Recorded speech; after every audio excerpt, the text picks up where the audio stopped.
Side खबरों के लिए सब्सक्राइब करें फ्लेम मीडिया और उसके बाद बेल आइकन को प्रेस करें ताकि सबसे पहले आपको मिले एक्सक्लूसिव खबरें।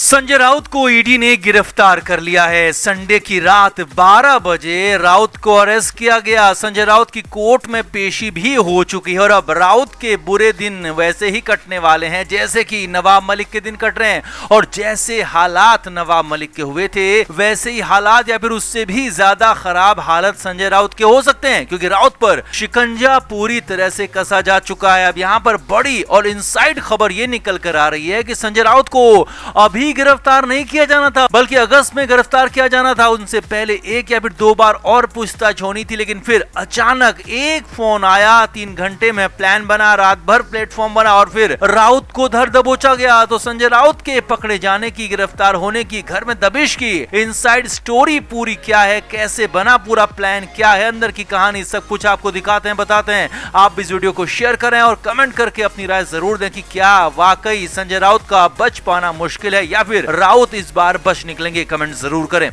तो संजय राउत ने कभी सोचा भी नहीं होगा कि उनका ये हाल होगा, उनकी ये कंडीशन होगी। पात्रा चौल घोटाले के मामले में नाम आने के बाद भी राउत पूरी तरह से कॉन्फिडेंट थे। उन्हें पूरा भरोसा था कि ईडी या फिर कोई भी और एजेंसी उनका कुछ नहीं बिगाड़ पाएगी। लेकिन अब तो राउत का बिगड़ चुका है, सल्तनत उजड़ चुकी है। हालांकि सब कुछ पहले से प्लान नहीं हुआ था बल्कि अचानक से प्लान हुआ, अचानक ये सब कुछ हुआ। जी हाँ, ऐसा ही कुछ हुआ मुंबई में, क्योंकि संजय राउत को तो अभी गिरफ्तार किया ही नहीं जाना था, उनसे सिर्फ पूछताछ फिलहाल होनी थी, मगर फिर अचानक बड़ा फैसला लिया गया। तो इस कहानी को पूरा सिलसिलेवार तरीके से आपको बताते हैं, समझाते हैं।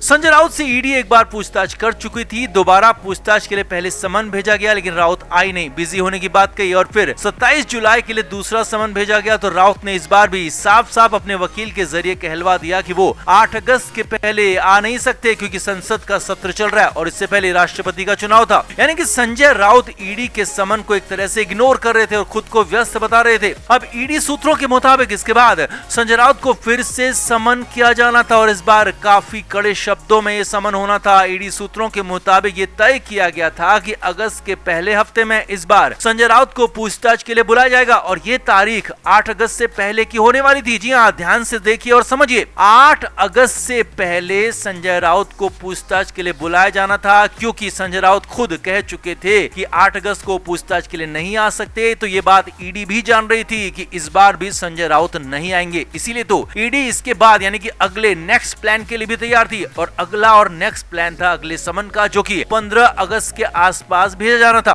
अब 15 अगस्त के आसपास वाले समन को लेकर ईडी भी कंफर्म नहीं थी कि संजय राउत पहुंचेंगे या फिर नहीं पहुंचेंगे। अगर तब यानी कि अगस्त में दूसरे समन के बाद संजय राउत नहीं आते तो फिर भी पूछताछ के लिए नहीं पहुंचते, तो ईडी सूत्रों के मुताबिक फिर संजय राउत के घर जाने की प्लानिंग थी। यानी कि एक तरह से अगस्त में संजय राउत पर एक्शन होना था, लेकिन हो गया 31 जुलाई को और वो भी इसकी वजह भी है, अंदर की खबर भी निकल कर आ गई है। ईडी सूत्रों के मुताबिक शनिवार यानी कि 30 जुलाई की देर शाम तक भी संजय राउत पर फिलहाल एक्शन का प्लान नहीं था, लेकिन फिर अचानक सब कुछ बदल गया, पूरा प्लान ही चेंज हो गया, नया प्लान एग्जीक्यूट हो गया और इसकी वजह बना एक फोन कॉल। जी हाँ, मुंबई ईडी के दफ्तर में रात के करीब 8 बजे के आसपास ईडी के एक बड़े अधिकारी का फोन आया, ऐसा ईडी सूत्रों का कहना है। ये फोन संजय राउत के एक्शन से ठीक एक दिन पहले आया था और अब इस फोन में बात क्या हुई है तो नहीं पता चला, लेकिन हाँ, इसके तुरंत बाद मुंबई में ईडी दफ्तर में हलचल बढ़ गई। अचानक सब कुछ प्लानिंग होने लगी और ये प्लानिंग थी संजय राउत पर एक्शन की, राउत के घर जाने की और गिरफ्तारी की। जी हाँ,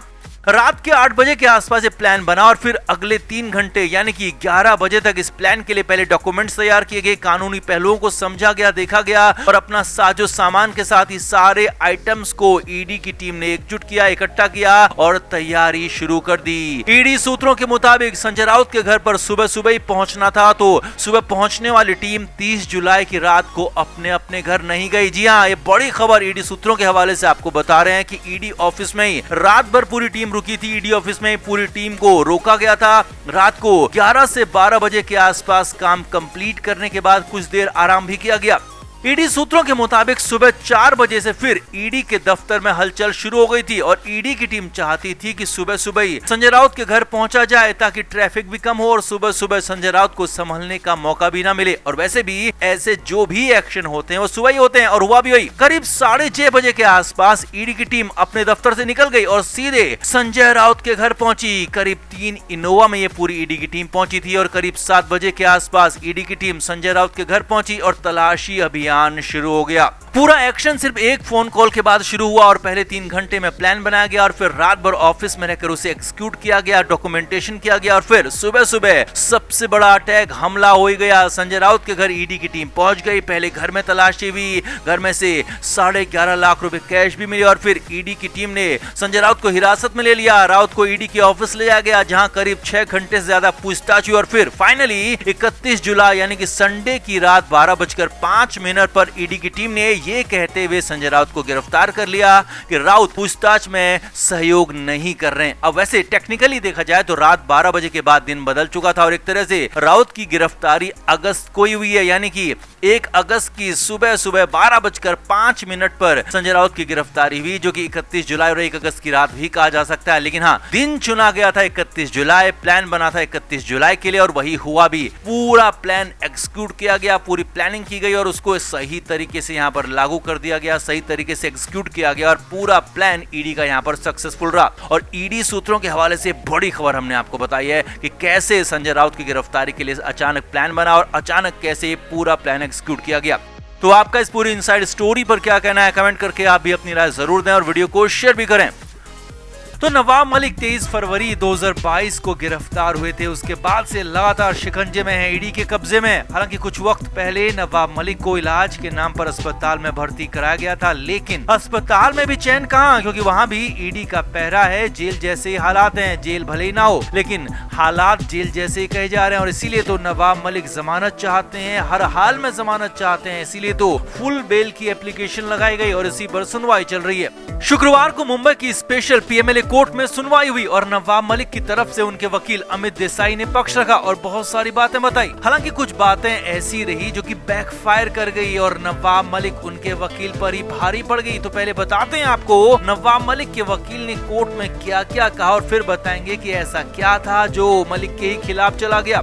तो अमित देसाई ने कोर्ट को बताया कि उनके मुवक्किल यानी कि नवाब मलिक बेकसूर हैं और वो संपत्ति को खरीदने वाले सिर्फ बेकसूर खरीदार हैं, इससे ज्यादा कुछ नहीं। अमित देसाई ने कहा गोवाला कंपाउंड में जो भी गड़बड़ी हुई वो नवाब मलिक के आने से उनकी इस मामले में एंट्री से पहले हुई थी, यानी कि मलिक की एंट्री से पहले ही जो भी गड़बड़ी होनी थी वो हो गई और मलिक के आने से पहले ही सलीम पटेल ने वहाँ पर बहुत सारी फॉर्जरी कर ली थी। वकील अमित देसाई ने बताया कि मुनीरा प्लम्बर ने गोवाला कंपाउंड का किराया वसूलने के लिए सलीम पटेल को नियुक्त किया था और सलीम पटेल ने वहाँ पर फर्जीवाड़ा किया। मुनीरा के फर्जी साइन के जरिए वहाँ पर पावर ऑफ अटॉर्नी बनाई गई, गोवाला कंपाउंड को बेचा गया और ये सब कुछ 1999 में हुआ, जबकि नवाब मलिक की एंट्री 2005 में हुई। ऐसा नवाब मलिक के वकील अमित देसाई का कहना है। Flame media report.